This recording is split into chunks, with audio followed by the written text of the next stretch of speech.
Ah, my apologies. I didn't see you there. Welcome, dear viewer, to tonight's video. An experiment, if you will.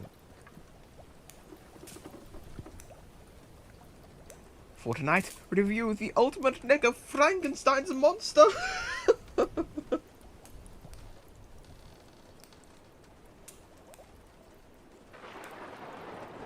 perfect recreation of my experiment from many years ago, which is surprising considering what happened to it the last time we met.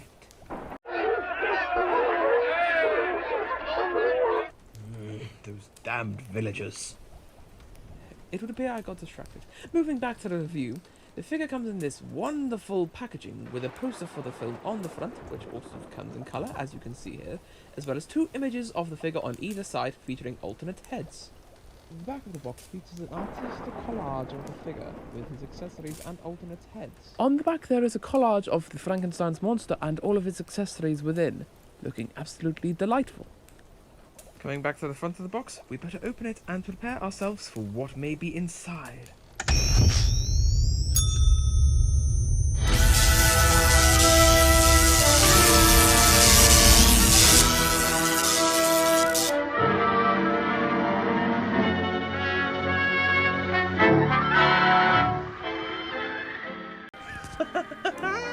It worked!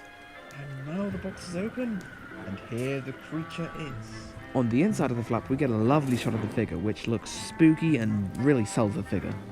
A rather stark contrast to the previous review, part 7, this figure comes with not all that many accessories. That's mostly because it's a collector's piece.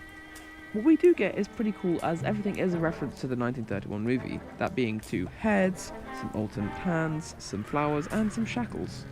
This really is a lovely figure, so why don't we release it from its cardboard prison and take a closer look. And here it is, out of the box, out of its cardboard prison.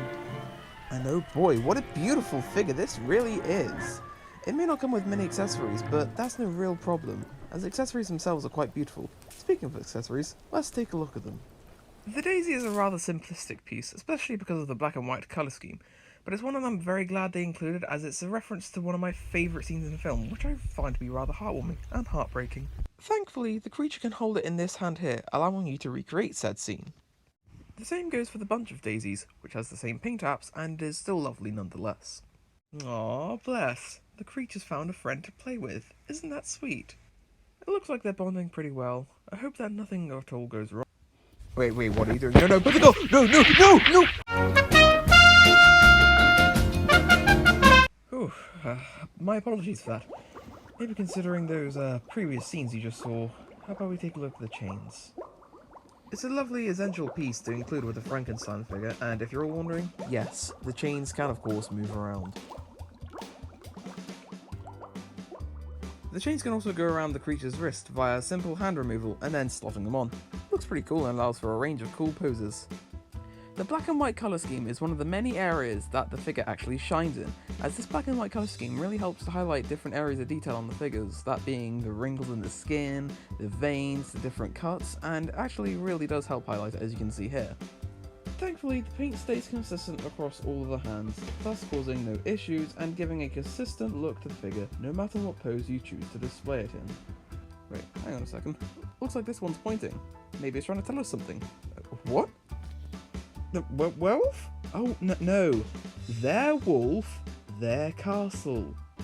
The heads are equally as amazing as everything else in the figure, as they share an absolutely stunning likeness to the late Boris Karloff. Rest in peace, my guy. Tribute to the side for a second, this figure is just amazing. Everything on the head sculpt is, so perfect, and this definitely is going to be up there with my favourite figures alongside Part 7 Jason and Halloween Kills Michael Myers. They can really have done an outstanding job, and it shows how much love they put into each individual thing. But with everything else on the way, it's time we take a look at the monster himself.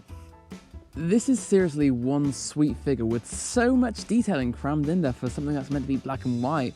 There's little sort of dry brushing of light greys all over the fabric, and when you look closely at the thing, you can see all these little lumps and bumps of uneven fabric, and it's great. The creases, everything about this figure.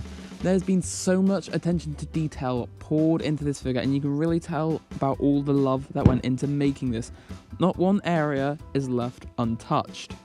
Even the arms and what little you can see of them, there's detailing there. You can see the brace with the wires wrapping around it to try and straighten his arm, and the scar here, which I would say fares well to its in-colour version. Now let me address my favourite little detail on this figure, and that is the now iconic bolts in the neck. Love it. They probably could have missed this out, but it's small details like this that just really make me love NECA figures. Now though, it's articulation time for the creature. The figure can move its head 360 degrees, like every good NECA figure can, as well as move its arms to the side about 90 degrees. The elbow can also bend 90 degrees, with 360 degree rotation at the hand with some swiveling. The legs can move 45 degrees forwards with a 90 degree bend at the knee, and then roughly about 25 degrees backwards. Some good articulation there. The feet can swivel from side to side, but sadly have no rotation. Standing him next to the tallest figures in my collection, Frankenstein's monster stands at 9 inches tall, with remake Jason standing at 7.7 inches tall, and Freddy vs Jason standing at 8.1 inches tall. Dang! This almost dwarfs Michael Myers. There, buddy. Closing thoughts on the figure. I think it's really nice and a lovely piece to add to the collection. It definitely stands out due to its distinct black and white colour scheme, but nonetheless is really lovely. It's great for collectors, it's great for horror fans, and is definitely a must if you're a fan of classical Universal movies. Other than that, this has been the Frankenstein review, over and out. Wait a sec. Standing him next to the tallest figure. It's alive!